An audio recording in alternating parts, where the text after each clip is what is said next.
आज के इस वीडियो लेक्चर में हम जानेंगे सब्जेक्ट वर्ब एग्रीमेंट के बेसिक कॉन्सेप्ट के बारे में। इसे हम सब्जेक्ट वर्ब कॉनकॉर्ड भी कहते हैं।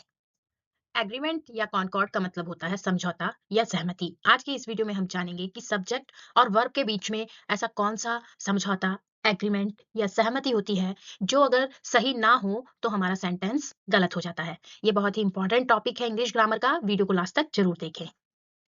अब हम जानेंगे कि सब्जेक्ट और वर्ब एग्रीमेंट आखिरकार होता क्या है। सब्जेक्ट वर्ब एग्रीमेंट का मतलब होता है सब्जेक्ट और वर्ब का आपस में मेल खाना। अगर सब्जेक्ट सिंगुलर है तो वर्ब भी उसके हिसाब से होगी, और अगर आपका सब्जेक्ट प्लूरल है तो वर्ब भी उसी के हिसाब से प्लूरल होगी। इसे हम कहते हैं सब्जेक्ट वर्ब एग्रीमेंट। एक बारी मैं दोबारा भी समझाना चाहूंगी कि अगर आपका सब्जेक्ट सिंगुलर है तो वर्ब भी आपकी सिंगुलर फॉर्म में ही लिखी जाएगी, और सब्जेक्ट प्लूरल है तो वर्ब भी प्लूरल होगी। इसे हम कहते हैं सब्जेक्ट वर्ब एग्रीमेंट। अब इसकी डेफिनेशन को समझते हैं। बुक्स की लैंग्वेज में हम कह सकते हैं the verb must agree with its subject in number and person. यानी कि अगर आपका सब्जेक्ट सिंगुलर है तो वर्ब सिंगुलर, और आपका सब्जेक्ट प्लूरल है तो वर्ब भी प्लूरल ही होगी। अब हम याद कैसे रखें कि सिंगुलर सब्जेक्ट के साथ क्या आएगा और प्लूरल सब्जेक्ट के साथ क्या आएगा। सिंगुलर सब्जेक्ट के साथ सिंगुलर वर्ब होगी और प्लूरल सब्जेक्ट के साथ प्लूरल वर्ब होगी। इसकी हमने एक शॉर्ट फॉर्म बनाई है SSPP रूल। ये जो SSPP रूल है इसका मतलब ये है singular subject singular verb, plural subject plural verb. आप हमेशा याद रखो इस नियम को। SSPP, singular subject singular verb, S for singular, S for singular verb, P for plural और P फॉर प्लूरल वर्ब। यानी कि plural subject plural verb, singular subject singular verb. अब एग्जांपल से समझते हैं, जैसे शी प्लेज क्रिकेट। इसमें क्या है, इसमें शी सिंगुलर सब्जेक्ट है तो इसके साथ हमने सिंगुलर वर्ब प्लेज लगाई। ठीक है, अब आप ये सोचोगे प्लेज में तो मैडम एस लगा हुआ है, ये आप सिंगुलर क्यों बोल रहे हो, इसको ये प्लूरल नहीं बन जाएगी। अभी थोड़ा सा पेशेंस रखिए, आगे मैं इसको क्लियर करूंगी। दे प्ले क्रिकेट, इस वाले सब्जेक्ट में, इस वाले सेंटेंस में प्लूरल सब्जेक्ट है और प्लूरल वर्ब है। अब यहाँ पर भी कंफ्यूज हो रहे होंगे कि प्ले SEIS तो लगाया नहीं है आपने इसको प्लूरल बनाने के लिए। ये डाउट हम आगे क्लियर करेंगे। अभी आप इतना ध्यान दो कि S मीन्स सिंगुलर और P मीन्स प्लूरल होता है। ठीक है, तो ये SSPP का रूल है, सिंगुलर सब्जेक्ट के साथ सिंगुलर वर्ब और प्लूरल सब्जेक्ट के साथ प्लूरल वर्ब। अब ये SSPP का रूल पढ़ने के बाद में हमारे दिमाग में यही आता है कि ये सिंगुलर वर्ब और प्लूरल वर्ब क्या होती हैं। चलिए इस डाउट को क्लियर करते हैं। जब नाउन के अंत में S या ES लगता है तो वह प्लूरल हो जाता है, लेकिन जब वर्ब के अंत में S या ES लगता है तो वह सिंगुलर हो जाता है। नाउन प्लस S या ES प्लूरल और वर्ब प्लस S या ES सिंगुलर।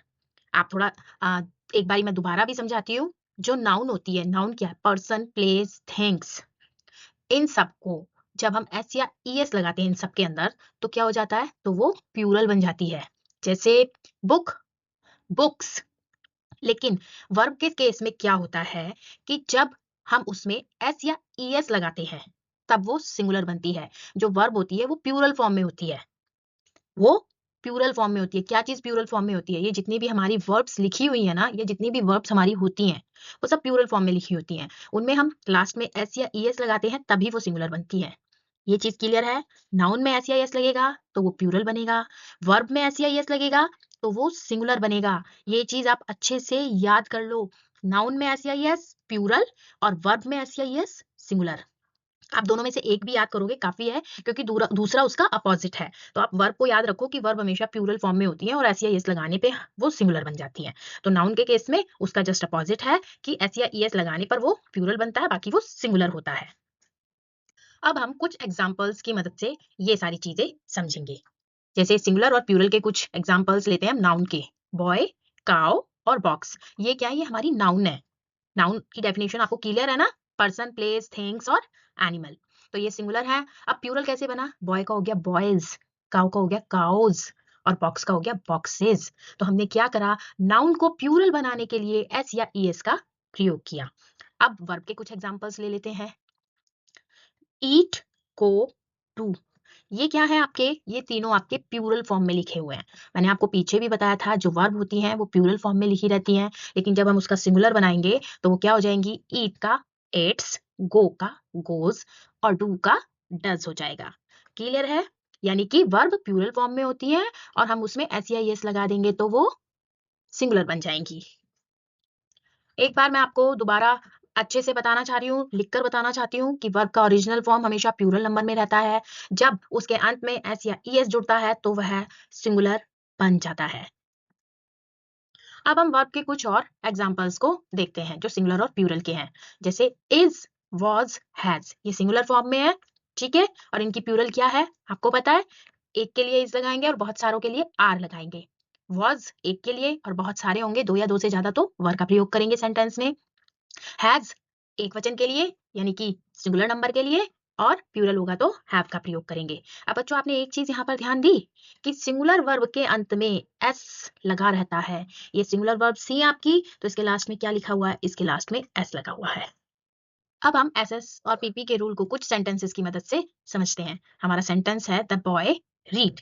अब ये जो गिवन सेंटेंस है इसमें हम क्या देख रहे हैं कि ये जो द बॉय है ये सिंगुलर है, और रीड, रीड जो लिखा हुआ है वो प्लूरल फॉर्म में लिखा हुआ है। तो ये क्या हो गया, सिंगुलर सब्जेक्ट और प्लूरल वर्ब हो गई। मैंने आपको पीछे क्या बताया था कि जो हमारी वर्ब्स होती हैं वो प्लूरल फॉर्म में लिखी होती हैं। अब दूसरा सेंटेंस देखिए एक बार, द बॉय रीड्स। यहाँ पर द बॉय सिंगुलर है, पहले वाले सेंटेंस में भी बॉय सिंगुलर था, लेकिन यहाँ पर वर्ब जो है उसमें एस लगा हुआ है, रीड का रीड्स हो गया। जब हम वर्ब में एस या ईएस लगाते हैं तो वो सिंगुलर बन जाती है, और एसएसपीपी का रूल क्या है, सिंगुलर सब्जेक्ट सिंगुलर वर्ब। तो आपके हिसाब से इन दोनों सेंटेंसेस में कौन सा सही है, एक बारी सोचो। हाँ जी, ये वाला सेंटेंस गलत है, क्योंकि सिंगुलर तो हमारा सब्जेक्ट है और यहाँ पर रीड प्लूरल फॉर्म में लिखी हुई है, तो ये सेंटेंस हमारा गलत है।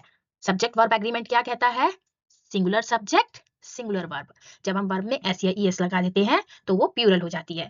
तो the boy reads correct sentence है। एक एग्जांपल और देखते हैं, द बॉयज रीड। यहाँ पर सब्जेक्ट क्या हो गया, सब्जेक्ट बन गया हमारा प्लूरल, और वर्ब क्या है, वर्ब भी हमारी प्लूरल फॉर्म में लिखी हुई है, क्योंकि सारी वर्ब्स की जो ओरिजिनल फॉर्म होती है वो प्लूरल ही होती है। अब द बॉयज रीड्स, यहाँ पर सब्जेक्ट भी प्लूरल है, लेकिन वर्ब के अंदर एस लग गया, तो वर्ब क्या बन गई हमारी, सिंगुलर। तो अब बताओ फटाफट से कि इन दोनों सेंटेंसेस में कौन सा सही है जो एसएस और पीपी के रूल को फॉलो करता है। हाँ जी, ये वाला सेंटेंस गलत है, क्योंकि प्लूरल फॉर्म में सब्जेक्ट है और वर्ब हमारी यहाँ पर सिंगुलर हो गई है क्योंकि हमने उसमें एस ऐड कर दिया है। और ये जो दूसरा सेंटेंस है द बॉयज रीड, यहाँ पर बॉयज हमारा प्लूरल है और वर्ब भी हमारी प्लूरल है, तो द बॉयज हमारा सही सेंटेंस है। अब हम एसएसपीपी रूल्स के कुछ और एग्जांपल्स को भी रीड करेंगे। जैसे दिस पेन इज ब्लैक। इस गिवन सेंटेंस के अंदर जो दिस पेन है वो आपका सिंगुलर सब्जेक्ट है, और इज आपकी सिंगुलर वर्ब है, क्योंकि एक चीज के लिए हम क्या इस्तेमाल करते हैं, इज का इस्तेमाल करते हैं। ऐसे ही दीज पेन्स आर ब्लैक, तो यहाँ पर जो दीज पेन्स है वो क्या है आपका, वो आपका प्लूरल सब्जेक्ट है, और आर आपकी प्लूरल वर्ब है। एक एग्जांपल और देखते हैं, he was going to school. अब इस वाले सेंटेंस के अंदर ही हमारा सिंगुलर सब्जेक्ट है और वॉज हमारा क्या है, सिंगुलर वर्ब है, लेकिन पास्ट टेंस में। दे वर गोइंग टू स्कूल, यहाँ पर दे क्या है, प्लूरल है, प्लूरल सब्जेक्ट है, और वर आपका प्लूरल वर्ब हो गया, वर आपका प्लूरल वर्ब हो गया। तो ये दोनों सेंटेंसेस एसएस और पीपी के रूल्स को फॉलो करते हैं। एक और एग्जांपल रीड करेंगे, शी हैज अ कार। तो यहाँ पर शी आपका सिंगुलर सब्जेक्ट और हैज आपका सिंगुलर वर्ब हो गया। दे हैव अ कार, यहाँ पर जो दे है वो आपका क्या है, प्लूरल सब्जेक्ट है, और हैव आपका प्लूरल वर्ब है। तो ये आपको क्लियर हो गया कि singular subject singular verb, plural subject plural verb. अब बच्चों देखो आपके दिमाग में एक क्वेश्चन आ रहा होगा कि what about the number of you. जो यू का नंबर है वो सिंगुलर नंबर है या फिर प्लूरल नंबर है, क्योंकि यू हम कई बार एक व्यक्ति के लिए भी इस्तेमाल करते हैं और कई बार हम दो या दो से ज्यादा व्यक्तियों के लिए भी यू का इस्तेमाल करते हैं, जैसे तुम लोग, तुम दोनों, तुम सब, तू। तो यू का इंग्लिश में हमने इस्तेमाल जो देखा है वो देखा है हमने you are, you have, you were, you go. तो यहाँ पर मैं कहना चाहूंगी जो पुरानी इंग्लिश होती थी उसके अंदर तुम और तू के लिए दाऊ शब्द का यूज होता था। जो पुरानी बहुत पुरानी ग्रामर्स की बुक्स हैं आप उनको खोलोगे तो उसमें दाऊ शब्द का इस्तेमाल होता है, या कभी कभी आपने पुराने नॉवेल्स अगर देखे होंगे, उनको कभी रीड किया होगा, तो उसमें दाऊ का शब्द बहुत ज्यादा मिलता है, दाऊ शब्द का यूज बहुत ज्यादा मिलता है, जो कि तुम या तू के लिए इस्तेमाल हुआ होता है, और तुम लोगों के लिए ही सिर्फ यू का इस्तेमाल होता था। अब जो हमारी मॉडर्न इंग्लिश है उसमें कुछ चेंजेस हुए हैं, तो उसमें हमने चाहे तुम हो, चाहे तुम लोग हो, चाहे तू हो, सबके लिए हम यू का इस्तेमाल ही करते हैं। अब ये सिचुएशन पर डिपेंड करता है कि यू कैन बी सिंगुलर और प्लूरल। यू सिंगुलर भी हो सकता है और प्लूरल भी हो सकता है, but it always taken a verb in plural number. लेकिन जब भी हम वर्ब का इस्तेमाल करते हैं वो हम प्लूरल नंबर में ही यू के साथ इस्तेमाल करेंगे, यानी यू के साथ वर्ब की सिंगुलर आएगी या प्लूरल फॉर्म आएगी, वर्ब की प्लूरल फॉर्म आएगी। अब आपका एक क्वेश्चन और हो सकता है कि आई क्या है, सिंगुलर है या प्लूरल है, क्योंकि इसके साथ कहीं सिंगुलर वर्ब का यूज होता है तो कहीं प्लूरल वर्ब का यूज होता है। जैसे आई एम, आई वॉज, तो ये क्या है, ये सिंगुलर वर्ब हमने आई के साथ इस्तेमाल होती हुई देखी है। आई हैव, आई गो, ये क्या है, ये प्लूरल वर्ब है जो हमने आई के साथ इस्तेमाल होती हुई देखी है। तो अब यहाँ पर कंफ्यूजन पैदा हो गया कि आई सिंगुलर की तरह ट्रीट करना है या प्लूरल की तरह ट्रीट करना है। अब बच्चों एक चीज ध्यान दो कि आई हमेशा सिंगुलर है, लेकिन प्रेजेंट टेंस में इसको कैसे ट्रीट किया जाता है, प्लूरल की तरह ट्रीट किया जाता है। और वहीं पास्ट टेंस में इसको सिंगुलर की तरह ट्रीट किया जाता है। और फ्यूचर टेंस में तो ना ये सिंगुलर ना प्लूरल, इतना कंफ्यूज होने की कोई जरूरत नहीं है, क्योंकि सबके साथ फ्यूचर टेंस में तो विल का ही प्रयोग होना है। तो आप याद रखना, प्रेजेंट टेंस में प्लूरल की तरह इस्तेमाल होगा और पास्ट टेंस में सिंगुलर की तरह इस्तेमाल होगा। इसे थोड़ा और एक्सप्लेन करते हैं। अब बच्चों ध्यान दो कि I is always singular, but in present tense I treated as a plural. जैसे आपको पिछले स्लाइड में मैंने बताया था, अब हम इसके कुछ एग्जांपल्स को रीड करेंगे। जैसे आई हैव अ कार, तो यहाँ पर आई सिंगुलर है और वर्ब प्लूरल इस्तेमाल हुई है, क्योंकि हम आई को प्लूरल की तरह ट्रीट कर रहे हैं। तो ये क्या है, प्लूरल वर्ब हैव, जो कि एक राइट सेंटेंस है जो आपने मोस्टली बुक्स में रीड किया होगा। अब अगर हम इस सेंटेंस को ऐसे लिखें, I has a car, singular verb और सिंगुलर सब्जेक्ट, तो ये एक रॉन्ग सेंटेंस है, क्योंकि आई को हम कैसे ट्रीट कर रहे हैं, आई को हम प्लूरल की तरह ट्रीट कर रहे हैं, तो हम उसके साथ सिंगुलर वर्ब का इस्तेमाल नहीं कर सकते हैं। आई गो टू स्कूल, तो यहाँ पर सिंगुलर सब्जेक्ट है, लेकिन प्रेजेंट टेंस है, प्रेजेंट टेंस बनाना है तो प्लूरल की तरह ट्रीट करेंगे, तो उसमें क्या लगाएंगे, गो। तो ये राइट सेंटेंस है, क्योंकि हमने इसमें प्लूरल वर्ब का इस्तेमाल किया है। ऐसे ही आई गोज टू स्कूल, अगर हम आई को सिंगुलर वर्ब के साथ इस्तेमाल करते हैं तो वो एक रॉन्ग सेंटेंस हो जाएगा, क्योंकि आपको ये बात याद रखनी है कि present tense, any present tense, कोई भी प्रेजेंट टेंस हो, आपको आई को प्लूरल की तरह ट्रीट करना है, सिंगुलर की तरह ट्रीट नहीं करना है। ये चीज अच्छे से क्लियर हो गई है। अभी हमने प्रेजेंट टेंस में देखा कि आई का यूज प्लूरल की तरह करना है, और पास्ट टेंस में आई का यूज अब हम सिंगुलर की तरह देखेंगे कि कैसे करना है।